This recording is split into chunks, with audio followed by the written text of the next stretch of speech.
Hello everyone, Oh Boy is here with another Elementor tutorial. This tutorial is going to be some sort of the remake of another tutorial that I already made a while ago, but this time it'll be much shorter and without the background music. So what you're gonna learn here is how to take full control over the columns and intersections and thus be able to create very complex layouts. I've created a few files importable by Elementor PRO which can be downloaded for a small fee from my Gumroad shop. I used exactly the same technique that I'm about to demonstrate in this tutorial to create these files. As usually, the link can be found in the description text below. We're going to start with an empty section and one column inside the section. I'm also going to add some margin to top and bottom of my section just to seclude it from the page header. With the outermost section highlighted, open Advanced tab and expand Custom CSS panel. And now, here's what changes everything. Our magical CSS property. With that piece of CSS code, I have made all the columns of the current section break into multiple lines in case of the lack of horizontal space. By default, in Elementor, columns are laid out in a single line, which means that columns won't do any line breaks, regardless the width. Alright, let's now do some magic.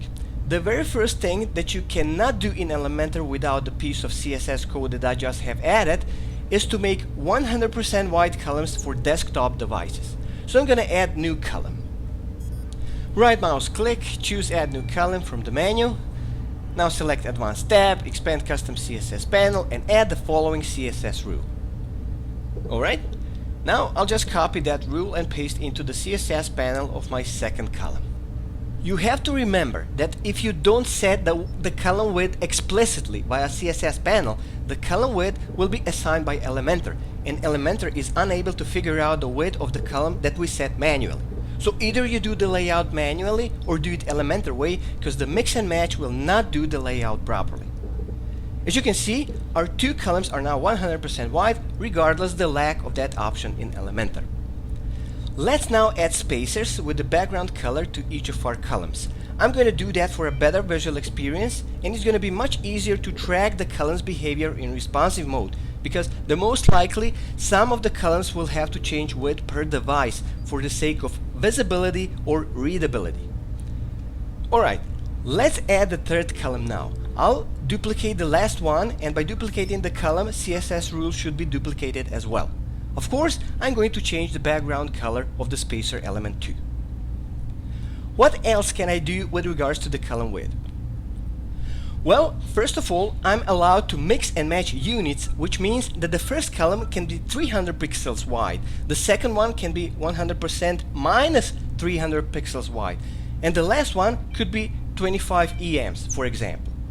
That's definitely not possible without our magic CSS rule, because as you probably know, what you can do is to set the column width in percentage units only. I'm going to show you how our three columns look like without the magic CSS rule. I'll go to the main section Custom CSS panel and temporarily cancel flex wrap property. What you see is how Elementor does interpret our manual setup of column widths.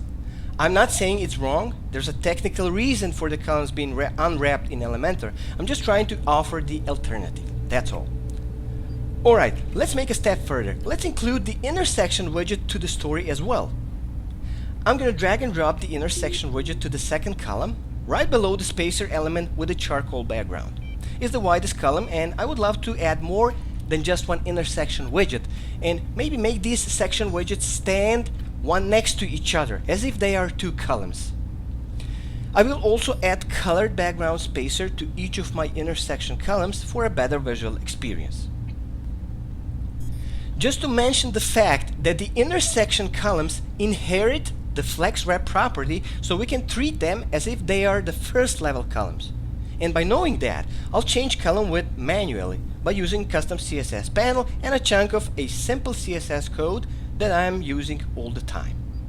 So here's the final result.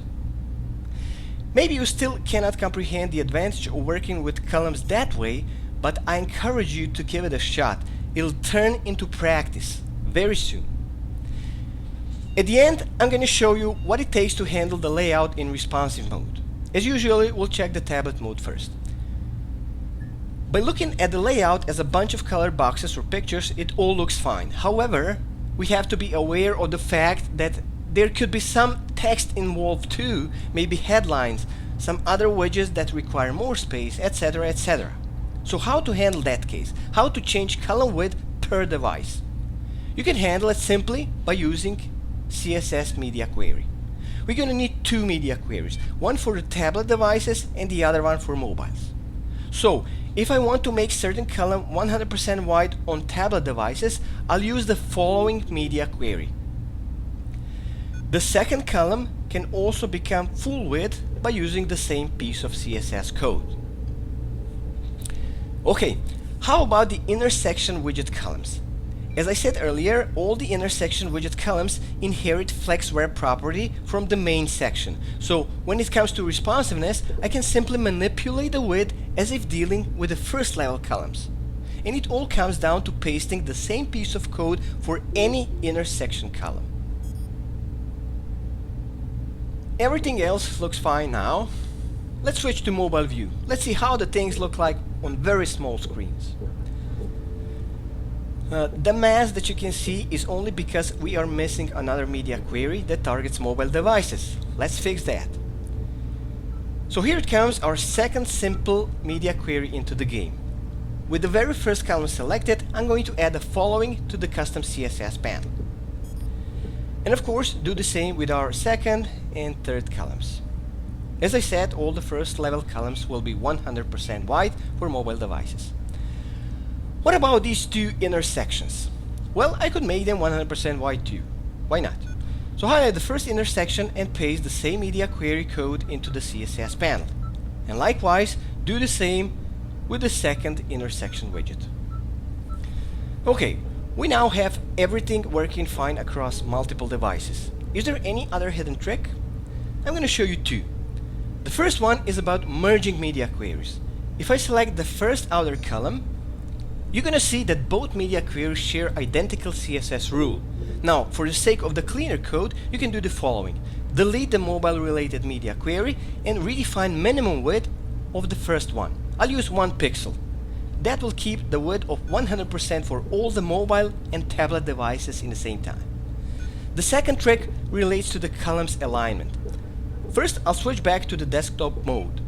Highlight the main section, open Advanced tab, Custom CSS panel, and add the following CSS property. Justify content, center. As you can see, I just have realigned all the columns to the center. If I replace center with end keyword, columns will be aligned to the right hand side.